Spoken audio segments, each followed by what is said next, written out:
Chapter 2, क्या हमारे पास आसपास के पदार्थ शुद्ध है? तो शुद्ध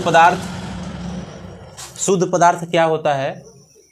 बताए थे ना कि शुद्ध पदार्थ वह पदार्थ जिसमें सब मौजूद सभी कण एक ही प्रकार के कण से मिलकर बना होता है, उसे क्या कहते हैं? शुद्ध पदार्थ। वैसा पदार्थ जिसमें पदार्थ के कण सभी एक ही प्रकार के कण से मिलकर बना है, ठीक है। या ऐसे भी कह सकते हैं कि वह पदार्थ जिसमें मौजूद सभी कण रासायनिक प्रकृति के हो, एक समान रासायनिक प्रकृति के हो, उसे शुद्ध पदार्थ कहते हैं। अब पदार्थ जो है वह कितने प्रकार का होगा? 2 प्रकार का।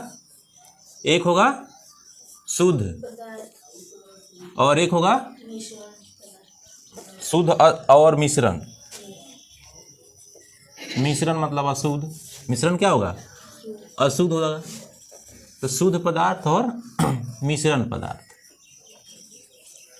अब शुद्ध पदार्थ 2 प्रकार के होते हैं, एक होता है तत्व और दूसरा यौगिक, ठीक है। तत्व और यौगिक। अब मिश्रण पदार्थ होता है 2 प्रकार का, एक होता है समांगी और एक होता है विसमांगी। विसमांगी, ठीक है। तो शुद्ध पदार्थ जो होगा तत्व और यौगिक होगा और मिश्रण पदार्थ होगा समांगी और विसमांगी होगा। अब तत्व किसे कहते हैं? तो तत्व वे पदार्थ है, वे शुद्ध पदार्थ है जो किसी भी भौतिक या रासायनिक विधि द्वारा उसके कण को विभाजित नहीं किया जा सकता है। मतलब उसके जो छोटा उसका कण है ना, उसको विभाजित नहीं किया जा सकता है। तो कह सकते हैं तत्व पदार्थ का एक शुद्ध और सरलतम रूप है जो किसी भी भौतिक या रासायनिक विधि द्वारा 2 या 2 से अधिक सरल द्रव्यों में विभाजित नहीं किया जा सकता है, जैसे हाइड्रोजन, ऑक्सीजन, नाइट्रोजन, फास्फोरस या सोना, चांदी। ये सब क्या है? तत्व है, क्योंकि तत्व में एक ही प्रकार के क्या बने रहते हैं? परमाणु रहते हैं। सोना है तो सोना में सिर्फ सोना का ही परमाणु है, ठीक है।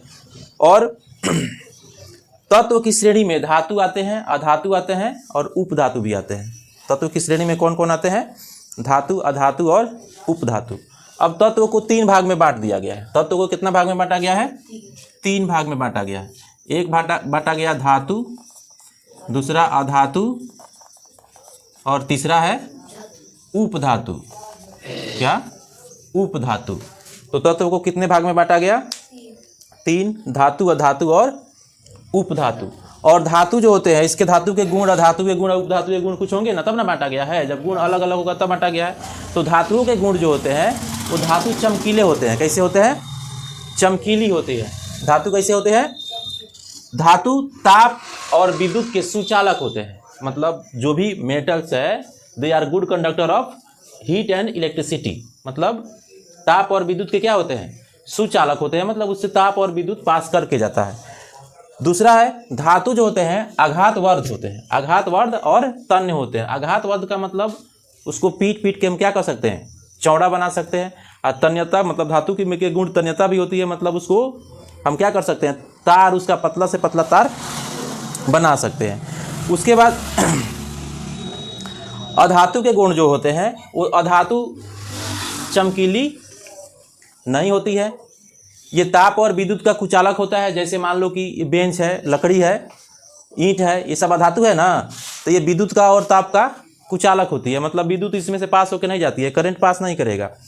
ये आघातवर्ध नहीं होती है। मतलब इसको पीट कर हम चादर इसका नहीं बना सकते हैं, क्योंकि जैसे ही पीटेंगे ये क्या हो जाएगा? टूट जाएगा, ठीक है। और तन्य भी नहीं, अधातु का तार भी नहीं बना सकते हैं, ठीक है। और आगे है उपधातु। उपधातु क्या होता है? तो जो धातु और अधातु के बीच में, धातु और अधातु के बीच का जो गुण दिखाता है उसको क्या कहते हैं? अधातु कहते हैं, उपधातु कहते हैं। क्या कहते हैं?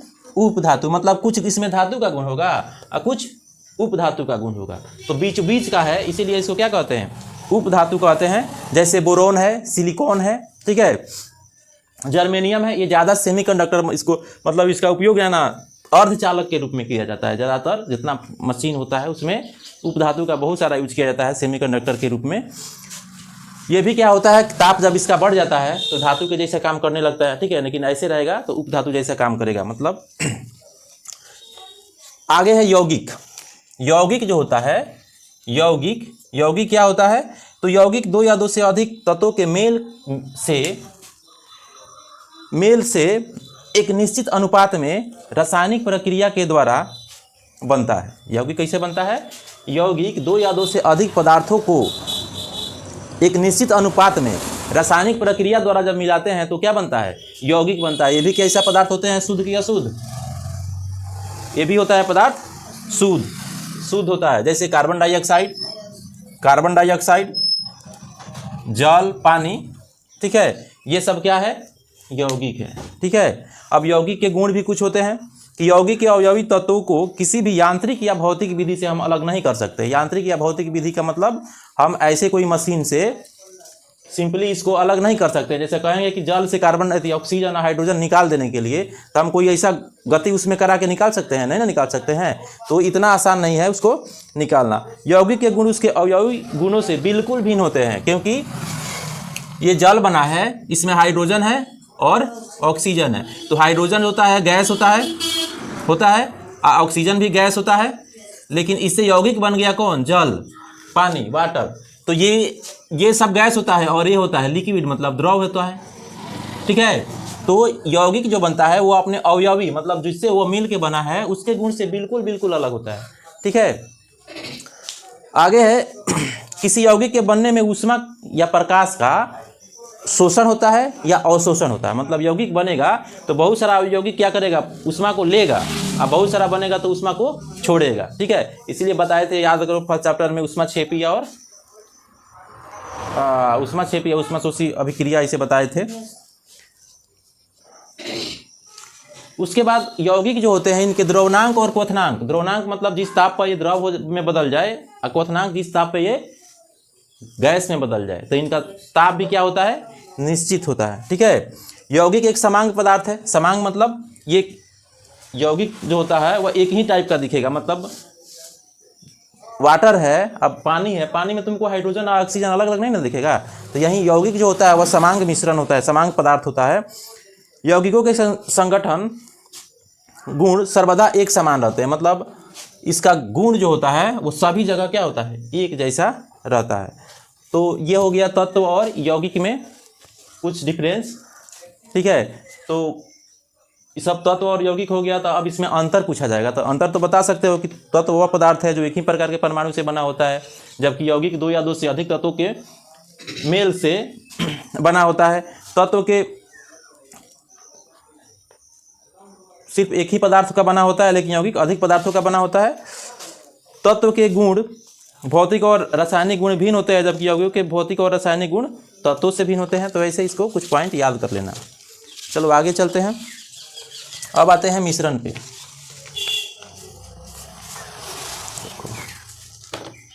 चला गया थोड़ा सा।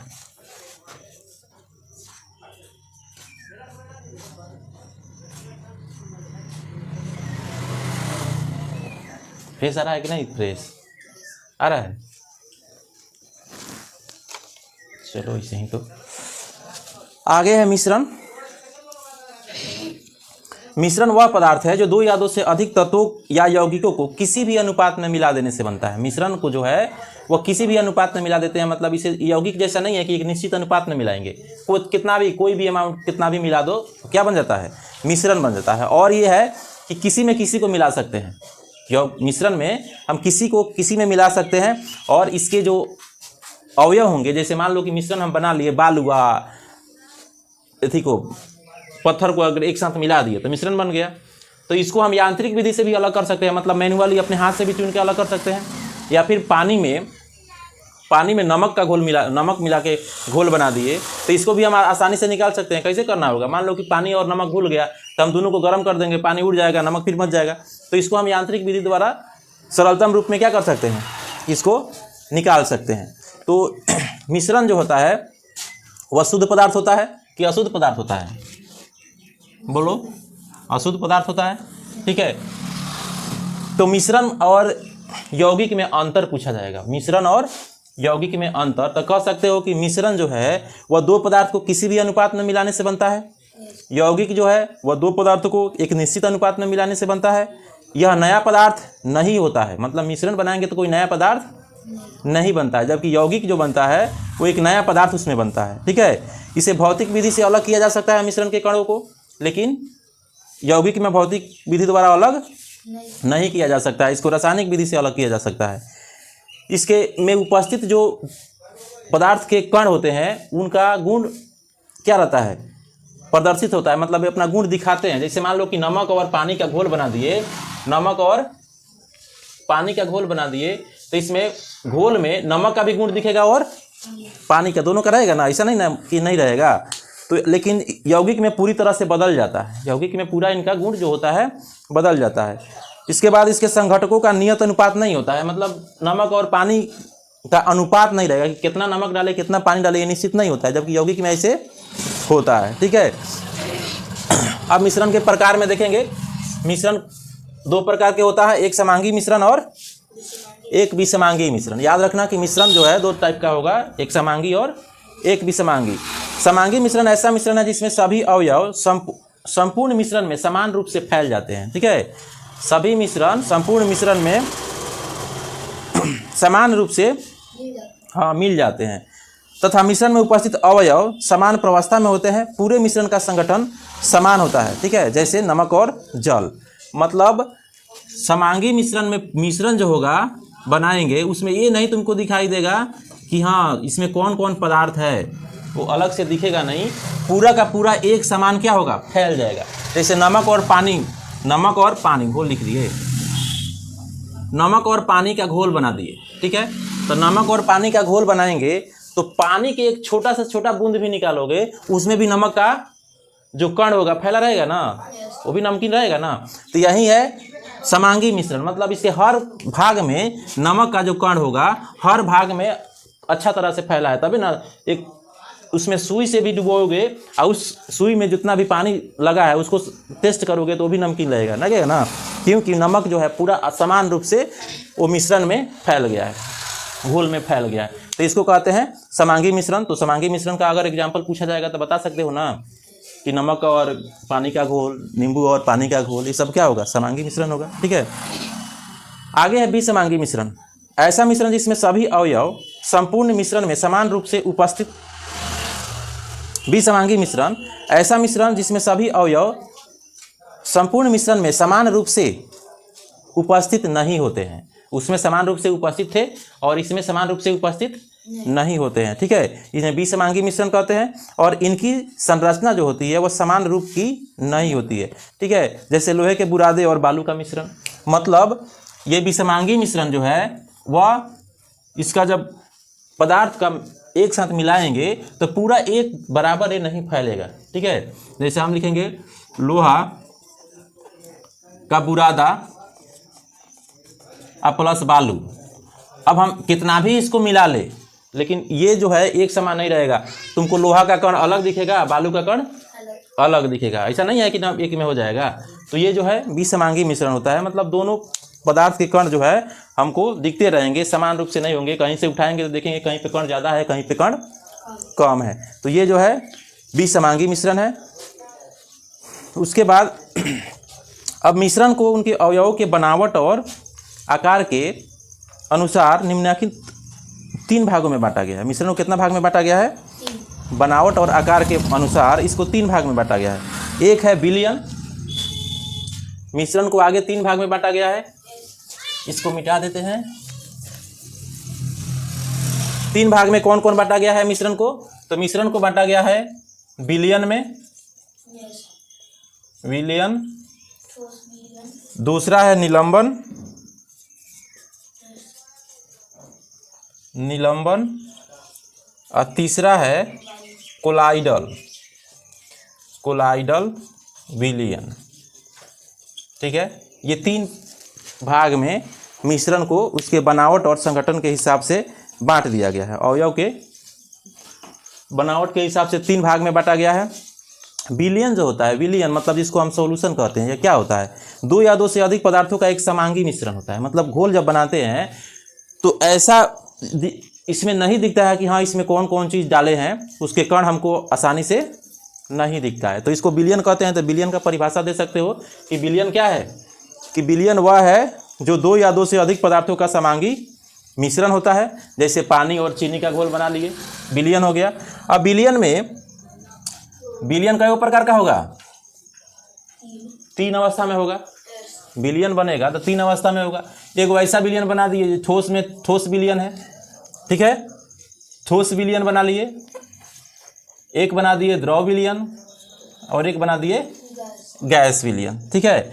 अब ठोस विलयन ऐसा मतलब ऐसा विलयन बना रहे हैं जिसमें ठोस ठोस बना रहे हैं। जैसे क्या? सोना और उसके साथ तांबा को मिला दिए, मिश्र धातु बना दिए। या फिर पीतल का भी जो है, पीतल जो आता है जिसमें तांबा जिंक ये सब रहता है, तो पीतल जो धातु मिश्र धातु है, वो प्योर धातु नहीं ना है, तो मिश्र धातु है, तो ठोस का विलयन का उदाहरण हो गया। द्रव है तो पानी और चीनी का घोल बना दिए तो द्रव का हो गया। गैस का है वायु, जैसे वायु जो है वो मिश्रण है बहुत सारा गैस का, वायु में हाइड्रोजन, कार्बन डाइऑक्साइड, ऑक्सीजन सब गैस होता है ना, तब ये गैस का मिश्रण हो गया, ठीक है।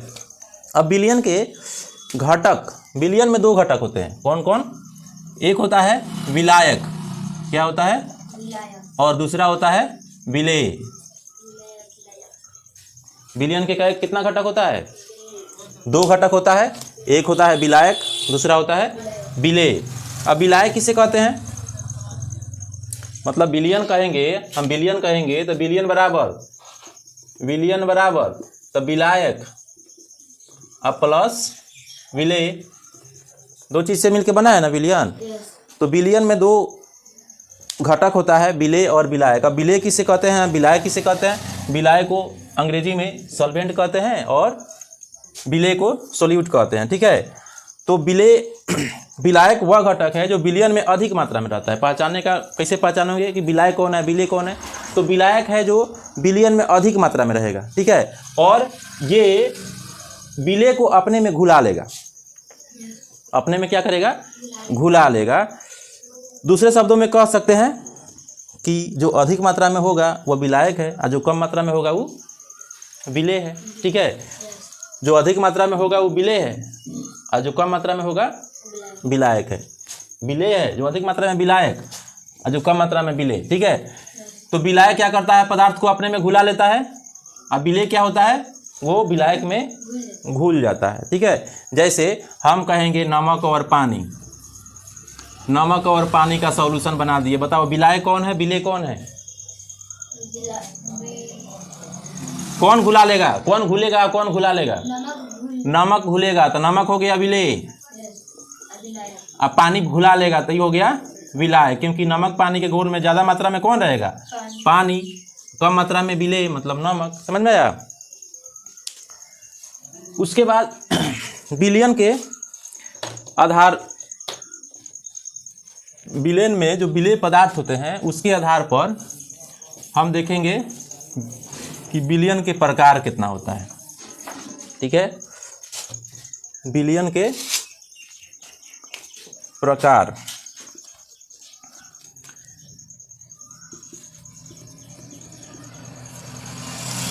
विलेय पदार्थ के मात्रा के आधार पर विलयन के प्रकार। तो विलयन के प्रकार में मेनली तुमको 3 मिलेगा। एक मिलेगा संतृप्त विलयन, कौन सा विलयन? दूसरा मिलेगा असंतृप्त विलयन, असंतृप्त विलयन, और तीसरा मिलेगा अति संतृप्त विलयन, अति संतृप्त विलयन, ठीक है। तो विलयन के कितने टाइप, कौन कौन? संतृप्त, असंतृप्त, अति संतृप्त, ठीक है। अब संतृप्त विलयन किसे कहते हैं? तो किसी निश्चित ताप पर बना विलयन जिसमें विलेय की अधिकतम मात्रा घुली हो। कह रहा है कि किसी निश्चित ताप पर बना ऐसा विलयन जिसमें विलेय पदार्थ की अधिकतम मात्रा घुली हुई है, मतलब जितना अधिकतम घुला जा सकता है उतना तक घुला रहेगा। ठीक है, तो उसको क्या कहेंगे? संतृप्त विलयन कहेंगे। मतलब उसमें और उस ताप पर और विलेय की मात्रा नहीं घोली जा सकती है। ठीक है, और असंतृप्त विलयन क्या होता है? तो असंतृप्त विलयन वैसा विलयन है जिसमें विलेय की मात्रा उस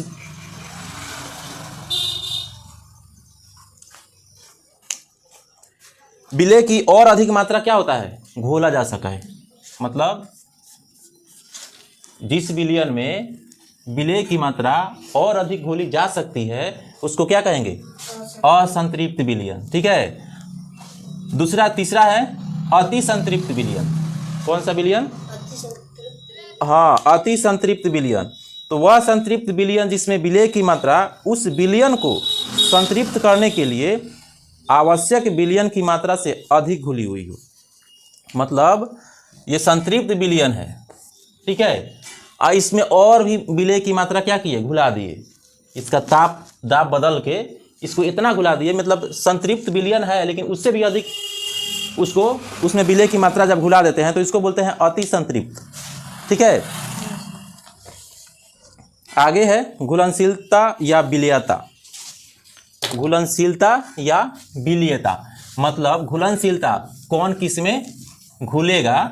ठीक है, उसी के बारे में पढ़ते हैं, उसी को कहते हैं घुलनशीलता या विलेयता। तो पदार्थ दो प्रकार का होता है। एक होता है घुलने वाला और एक होता है नहीं घुलने वाला।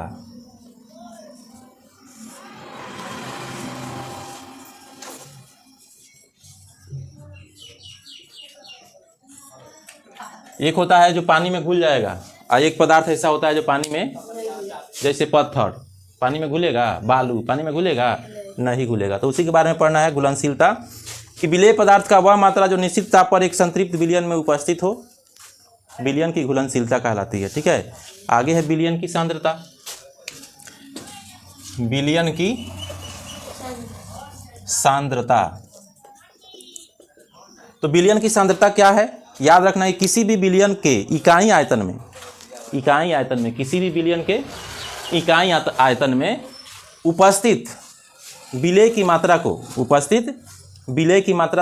विलयन की क्या कहते हैं? सांद्रता कहते हैं। ठीक है, फिर से, किसी भी विलयन के इकाई आयतन में विलेय पदार्थ की उपस्थित मात्रा को विलयन की सांद्रता कहते हैं। या इसको ऐसे भी कह सकते हैं कि विलेय तथा विलयन की मात्रा का अनुपात, विलेय तथा विलयन की मात्रा का अनुपात को क्या कहते हैं? सांद्रता। तो विलेय की मात्रा अब बटे विलयन की मात्रा। ठीक है, कह सकते हैं ना। तो ये फॉर्मूला भी हो गया कि विलयन की सांद्रता क्या होता है? तो विलयन की सांद्रता बराबर विलेय की मात्रा, विलेय पदार्थ की मात्रा अब बटा विलयन की मात्रा। ठीक है, ये बताएगा कि कम सांद्र या अधिक सांद्र। मतलब नमक और पानी का जब आप विलयन बनाते हैं, नमक और पानी का, तो मान लो कि ये गिलास में हम 100 ग्राम पानी में 10 ग्राम अगर नमक डाल दे, 100 ग्राम पानी में 10 ग्राम नमक डाल दे, तो नमक का जो कण होगा वह दूर दूर फैला रहेगा। लेकिन अगर 10 ग्राम के बाद और इसमें 10 ग्राम मिला दे तो नमक का जो अणु होगा और घना घना हो जाएगा। ठीक है, तो यही क्या होता है? यही बताता है, सांद्रता बताता है कि कोई विलयन कम सांद्र है या अधिक सांद्र है, मतलब उसमें विलेय की मात्रा कम है या अधिक है। ठीक है,